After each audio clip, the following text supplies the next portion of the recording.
On this video, guys, we're going to cover your trading plan, which are rules and tips to make sure that you have success when it comes to trading. So number one is you want to master one thing. So for example, for me, 80% of my trades come from gold. You don't have to trade everything. There are people who make a part-time income, full-time income, six-figure income off of trading one or two or a few things. Also, going along with this theme of mastering one thing is just mastering one strategy. Too many people have shiny object syndrome. They'll bounce from thing to thing to thing, strategy to strategy. You just got to master one strategy. For me, that one thing was Sniper Pro as an example. But number two is you want to define your goal. Specifically, you want to have a percentage based goal. So for me, my goal was 5% weekly. Now, obviously, you're going to have good days, good weeks, bad weeks. But let me just give you an example. If you did, let's say you started out with 200 bucks and you were doing 5% weekly over the course of 1 year, at the end of 1 year, your $200 would have grown to almost $2,000. Now, let's say after year two, you would be at roughly around $16,000. Year three, this is where it gets crazy. This is where the compound effect comes into play. You're at six figures.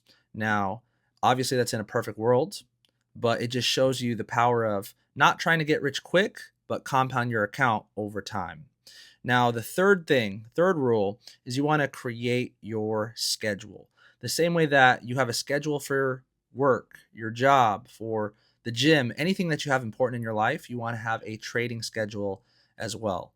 And you might be trading New York session in the morning or London session at night, maybe the Asian session during the day. It's going to depend on your work schedule and stuff like that. But you have to put it in your schedule, put it in your planner, and treat it seriously, and then it'll pay you seriously.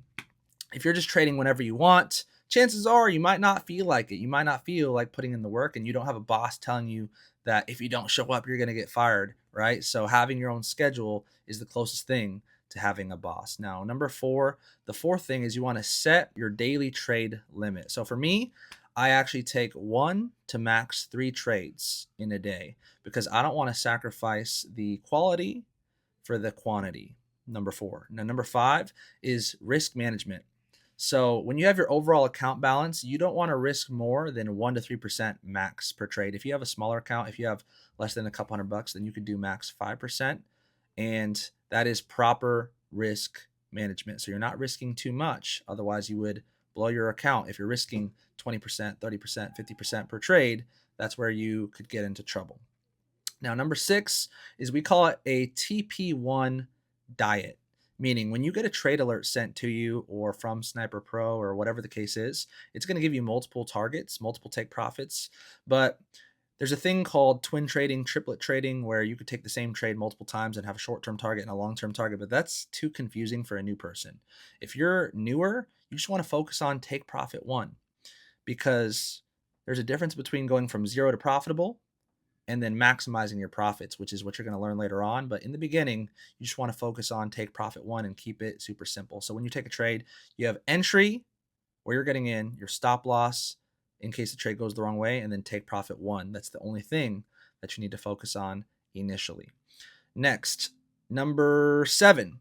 Number seven is you want to track your trades. Why? Because tracking gives you a level of awareness that you never would have had if you weren't tracking. So, for example, if you're tracking your trades for the month, you can look back and see what worked and what didn't, and cut out the things that didn't work and do more of the things that did work and increase your accuracy even more. And that's how you get better week after week, month after month. And then number eight is just mastering the mindset because the hardest part is these three psychological traps more than anything else. This is the hardest part. Number one is fear. Fear as in FOMO. People have fear of missing out and then they'll enter a trade that they shouldn't have, that maybe they'll enter late or something and they'll end up losing. Or fear as in you have the perfect trade, but for whatever reason you don't take it and then you end up missing out on profits that you would have made. So that's fear. Number two is greed. Now, greed as in over leveraging. You take trades too big for your account size and you end up blowing your account, or you end up making a lot of money and you end up reinforcing your bad habit and eventually you'll do it again and eventually you'll guess what? Blow your account. And then the third thing is revenge trading. Revenge trading is where you lose, which is normal. You're going to take losses when it comes to trading, but in your mind, rather than just taking your loss and moving on to the next day, you end up thinking to yourself, oh, I need to make that back, and you end up losing more. That's revenge trading. That's the hard part when it comes to trading. And I'm telling you guys this because if you're aware of it now, when you end up falling into that trap, or before you end up falling into it, because you're aware of it now, it's not going to actually affect you as much later on in the future. So, those are the 8 biggest rules that you want to follow. If you follow these rules, then you're going to become consistently profitable a lot sooner than later. I'll see you guys on the next one.